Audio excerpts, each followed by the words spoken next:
Our capstone project focused on the relationship between blood type and contraction and severity of COVID-19.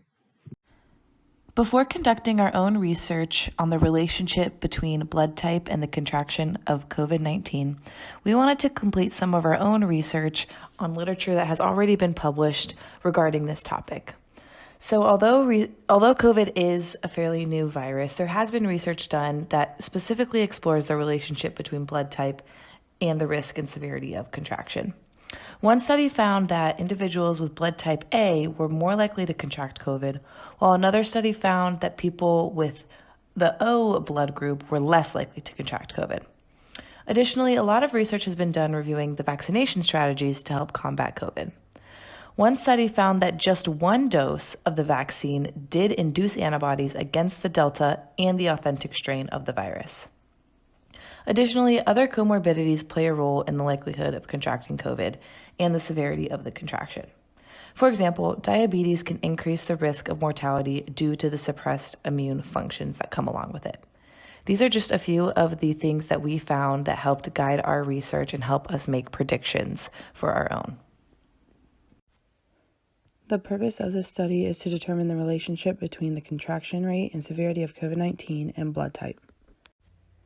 For the study population, we had used anybody who was greater than 16 years old, and we did that by posting it on social media, Instagram, Facebook, things like that. And then we were trying to reach college students, family members, and colleagues. We concluded that the best way to collect data would be through a survey. REDCap was used to collect a convenient sample via a link sent to many different groups.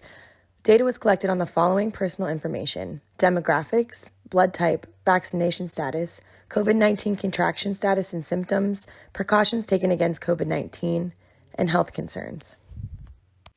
Data that was collected in regard to symptom severity was measured on a scale from 0 to 5, 0 being symptoms not present, 1 being light or minimal, 2, 3 being moderate or partial, 4, and then 5 as severe or complete.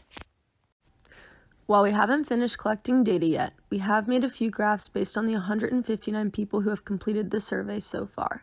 When comparing blood type to COVID contraction, we have noticed that O positive is the most common blood type, and people with type A blood seem to be more likely to test positive for COVID. The next graph we created compares blood type to gender. We calculated the standard deviation and mean to show the number of people in each blood type group. The standard deviation was 22.12 and the mean was 18.11 people. So far, AB negative and B negative blood types have only been selected by males.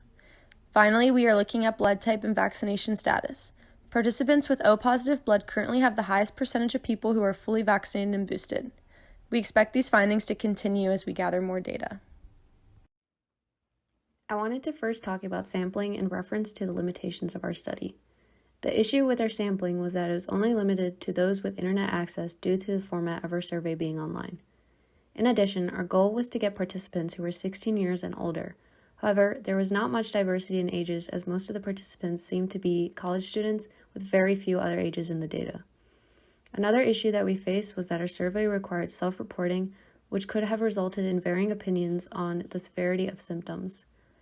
After collecting our data, we also noticed that not many participants had known their blood type.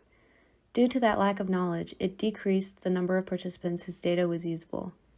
Having a larger sample size would have also been more beneficial to our study.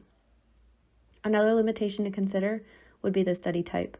Since we used a cross-sectional study, we collected data at a specific time.